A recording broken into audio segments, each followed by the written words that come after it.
Supreme court आज उपासना स्थल अधिनियम 1991 प्लेसेस ऑफ वर्शिप एक्ट के कुछ प्रावधानों की वैधता को चुनौती देने वाली जनहित याचिकाओं पर सुनवाई करेगा। इस महत्वपूर्ण मामले के लिए विशेष पीठ का गठन किया गया है, जिसमें chief justice Sanjeev Khanna, justice Sanjay Kumar और जस्टिस केवी विश्वनाथन शामिल हैं। यह पीठ दोपहर 3:30 बजे सुनवाई करेगी। इस मामले में अदालत के समक्ष 2 प्रकार की याचिकाएं प्रस्तुत की गई हैं।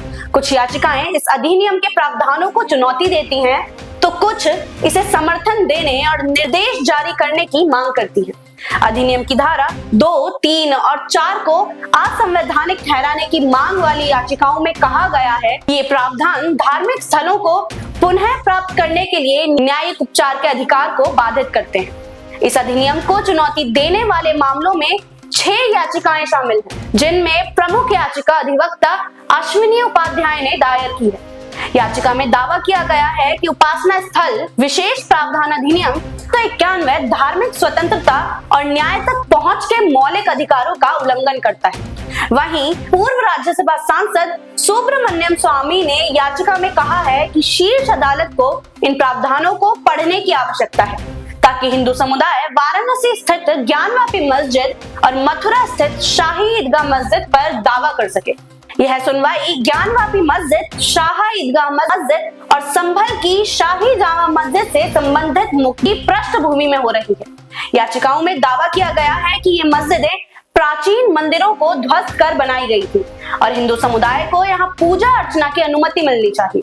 वहीं दूसरी ओर मार्क्सवादी कम्युनिस्ट पार्टी सीपीएम और महाराष्ट्र के विधायक जितेंद्र सतीश कई वामपंथी विचारकों ने इस अधिनियम के समर्थन में याचिकाएं दायर की हैं। सीपीएम ने कहा है कि इस अधिनियम को समाप्त करने या इसमें किसी भी तरह के बदलाव का प्रयास देश के सामाजिक सौहार्द और धर्मनिरपेक्ष ढांचे के लिए खतरनाक साबित होगा।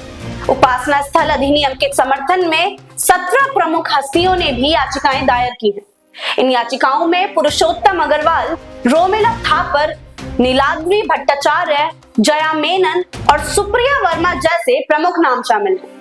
इन हस्तियों का कहना है कि देश के सामाजिक ताने बाने और सांप्रदायिक सौहार्द को बनाए रखने के लिए इस अधिनियम का बना रहना जरूरी है। यह अधिनियम 15 अगस्त 1947 की स्थिति को बरकरार रखने की बात करता है और इसका उद्देश्य धार्मिक स्थलों को विवाद से बचाना है।